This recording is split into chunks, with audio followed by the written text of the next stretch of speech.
Hello, DJ and Kim. So nice to speak with you today. It, Hello. this movie was so cute, and it took me back to like a very specific time in life. When watching it, I was like yelling at Jess and Hannah, being like, "Just go together, just go together. It'll be fine. Calm down." Because like that's what I did. I went with my best friend to prom. Mm. And so, DJ, I want to ask you, when writing the script, did you pull from life, or was this just kind of like, let me just write about my friends and things I've seen? I pulled from like adjacent experiences. I'm very lucky to have two longstanding friendships that this movie is based around. We've been friends since the fifth grade, and they are literally staying with me right now for the screening. And we all were very focused on school, like, wanted to get good grades. I was on the student council, and at night we were menaces to society. Like, we were fully hopping fences to get into parties. We were shoulder tapping to get alcohol. We were like trying weed for the first time and greening out, and so I wanted to depict that real experience. I feel like very often for movies with teenage girls as leads, there's this thought of like, let's show some responsible ladies letting loose. And I'm like, no, we were horrors.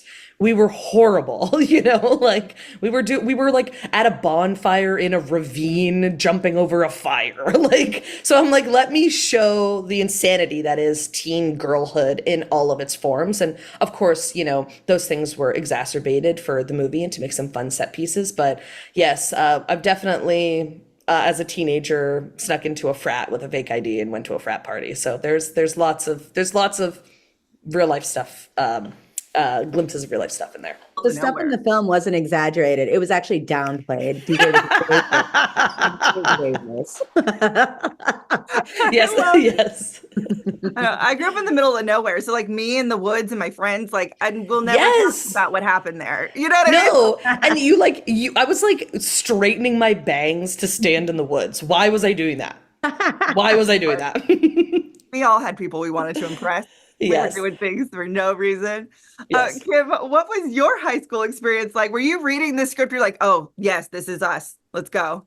Yeah, I mean, I felt also just all of the things, and then also just I liked that one of our leads, Jess, is diverse, and I really kind of connected with that because I grew up in a predominantly white neighborhood in the northwest suburbs of Chicago. So kind of like having that sort of like dual existence sometimes when you're going through that stage, and also just for myself personally, really wanting to feel like part of the crowd and feel like part of whatever this mainstream kind of concept was in my own head. That really resonated with me. But also at the same time, yeah, like all this like idiotic like lots of like bad decision making, lots of like really unearned like overconfidence, just a lot of different things that really made me laugh. Brought me back to that time. But also I think also DJ, you'd probably agree with this, is sort of also still It's still true, still happening to this you day. know. Absolutely, Just way more absolutely, covert. We're better at it now. Like, Yeah. exactly. Yeah.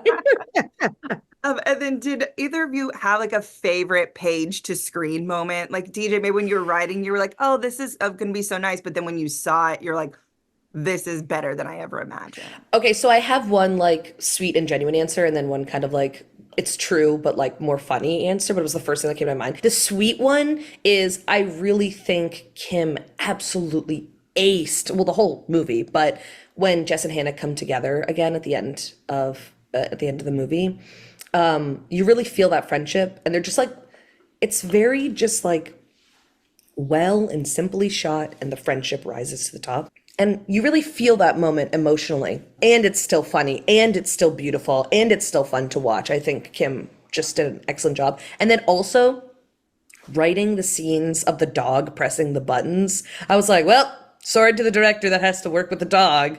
Kim crushed it. It's perfect, perfect casting of the dog. Perfect dog behavior, perfect response from Julia. So definitely those two moments. I love it. That's so amazing. Well, I'm getting wrapped out of here, so I'm so sorry, Kim. I gotta cut you off a little bit. But thank you so much for talking with me today. This movie's so great. Everyone make sure to check it out on Hulu when it drops. Thanks, Sarah.